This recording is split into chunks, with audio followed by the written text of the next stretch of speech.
ለምናምን መኝታ ቤት ምናምን ጎብኘው በደንብ ፈታ እያልኩ ዞር ላይ ሽንት ቤት አለው፣ እዛ መኝታ ቤት አለው። እሺ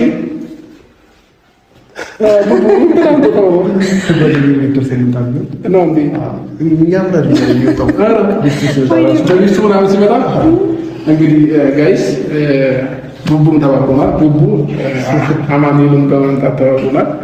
እንግዲህ ተሳክቶልናል። ሰርፕራይዙም እንዳያችሁ።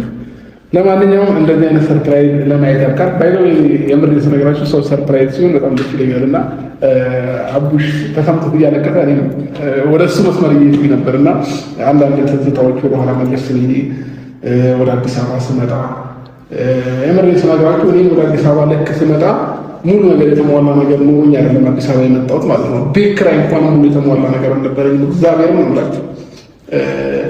እግዚአብሔር እህቶች ሰጥቶኝ እንዲህ ወንድሞች ሰጥቶኝ ብዙ ሰዎች አገዘኝ ምናምን ነበረ። ለመጀመሪያ ጊዜ የቤት ኪራይን ከፍዬ 3 ወር የቤት ኪራይን ከፍዬ ወደ አዲስ አበባ የገባሁት ማለት ነው እና እጅ በጣም አጥሮኝ በቃ አይደል ገንዘብ አጥሮኝ ማለት ነው እና በድንገት ነበር ወደ አዲስ አበባ የመጣሁት። ልክ የመጣሁ ሰሞን ብዙ ነገሮችን አሳልፌያለሁ ከሩታ ጋር በቃ እንደነገርኳቸው ያኔ ቤት ኪራይ አልከፈልኩም የ3 ወር ማለት ነው። ሰው ነው የከፈለልኝና እግዚአብሔር ይስጣችሁ በጊዜው እኔን ለዛ ነገር ያበቃችሁ እህቶችና ወንድሞች። ዛሬ ላይ ደግሞ እንግዲህ እኛም ደግሞ እድሉ ደርሶን ሰውን ሰርፕራይዝ ለማድረግ በቅተናል ማለት ነው። ብቻ ደስ ይላል። መልካም ስራ ደስ ይላል ብዙ ጊዜ አይደለ ብሩክ? በዚሁ ከቀጠለ ደግሞ አቡሽ ከአንድ ዓመት በኋላ እኛን እንደዚህ ወጥቶ የእኛን ስራ ይተካል። ለሌላ ሰው ቤት ተከራይተን ማመስገን ይጀምራል። አዲስ አበባ ስገባ እንደዚህ ሰው እንግዲህ ጋይስ ከዚህ በኋላ አማኑኤል የራሱ ኑሮ ጀምሯል ማለት ነው። ከዚህ ቤት ነው የሚጀምረው።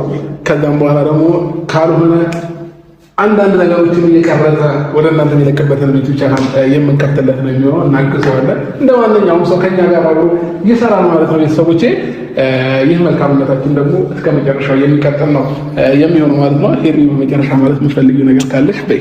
አደከምናት ባይ ዛሬ ቀን ሙሉ ዝም ያልኩት ትንሽ ደክሞኝ ነውና ስለደከመኝ ነው። እሺ በነገሩ በጣም ደስተኛ ነኝ። አንደኛ አሪፍ ቤት ነው ያገኘልህ ብዬ አስባለሁ።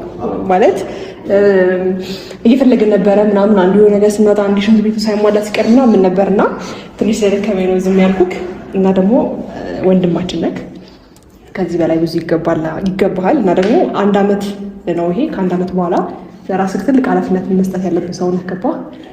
ከዚህ በኋላ ራስህን አስተዳደር። ከ1 ዓመት በኋላ ራስህን አስተዳደር ስለምትሆን በዛ ዓመት ውስጥ ግን እኛ ውድ ወንድማችን ጓደኛችን ስለምትሆን መልካም ጊዜ እናሳልፋለን። የቤት ዕቃ ደግሞ እግዚአብሔር ያሟላዋል ማለት ነው።